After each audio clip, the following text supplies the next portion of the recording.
നമസ്കാരം. ഞാൻ doctor Jayasurya, Thodupuzha Al-Azhar medical കോളേജിലെ കാർഡിയോളജിസ്റ്റാണ്.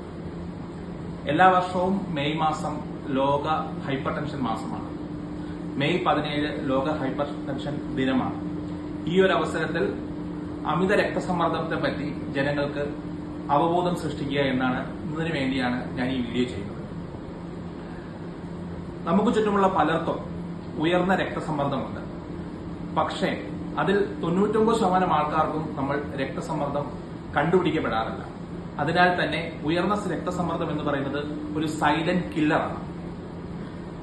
എന്താണ് രക്തസമ്മർദ്ദം? ഹൃദയത്തിൽ നിന്നും രക്തക്കൊഴലുകളിലേക്ക് രക്തം ഒഴുകുമ്പോൾ രക്തക്കൊഴലുകൾക്കുണ്ടാകുന്ന സമ്മർദ്ദം അല്ലെങ്കിൽ പ്രഷർ ആണ് BP എന്ന് പറയുന്നത്. ഉദാഹരണമായിട്ട് നമ്മളിപ്പോ BP 120/80 എന്ന് പറയും.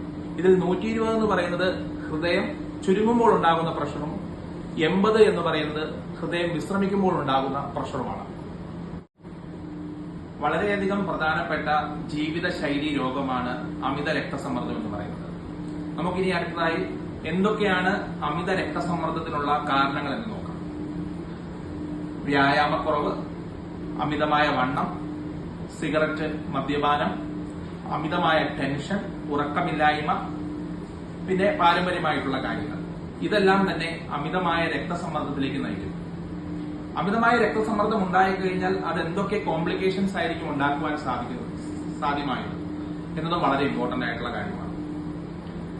വളരെ BP കൂടുകയാണെങ്കിൽ അത് തലച്ചോറിനെ ബാധിക്കാം, സ്ട്രോക്ക് സംഭവിക്കും, പക്ഷാഘാതം സംഭവിക്കാം, ഹൃദയസ്തംഭനം സംഭവിക്കാം, തലച്ചോറിൽ ബ്ലീഡിംഗ് ഉണ്ടാവാനുള്ള സാധ്യത ഉണ്ടാകുന്നു, കിഡ്നിയെ ബാധിച്ചിട്ട് CKD എന്ന് പറയുന്ന അസുഖത്തിലേക്ക് ഹൃദയം പോകാനുള്ള സാധ്യത ഉണ്ടാകുന്നുണ്ട്, കണ്ണിന്റെ കാഴ്ചയെ ബാധിക്കാം.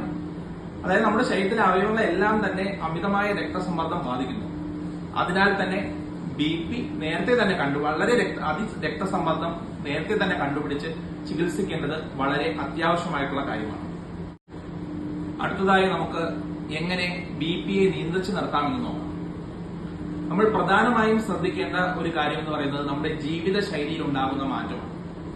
ഉപ്പിന്റെ ഉപയോഗം ഒരു ദിവസം 5 ഗ്രാമിൽ താഴെയായി കുറയ്ക്കുക, ദിവസവും വ്യായാമം ചെയ്യുക, മദ്യപാനം, സിഗരറ്റ് എന്നിവയുടെ ഉപയോഗം പൂർണ്ണമായി നിയന്ത്രിക്കുക, നല്ല രീതിയിലെ ഉറക്കം ഉറപ്പുവരുത്തുക.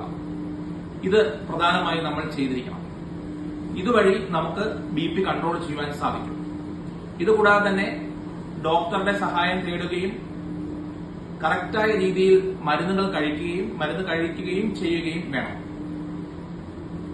ഇതുവഴി നമുക്ക് നമ്മുടെ രക്തസമ്മർദ്ദം കുറയ്ക്കുവാനും നോർമൽ രീതിയിൽ നിർത്താനും അതുവഴി ഇത് കാരണം ഉണ്ടാകുന്ന അമിത രക്തസമ്മർദ്ദം കാരണം ഉണ്ടാകുന്ന കോംപ്ലിക്കേഷനുകളിൽ നിന്ന് ഒഴിവാകുവാനും നമുക്ക് സാധിക്കും.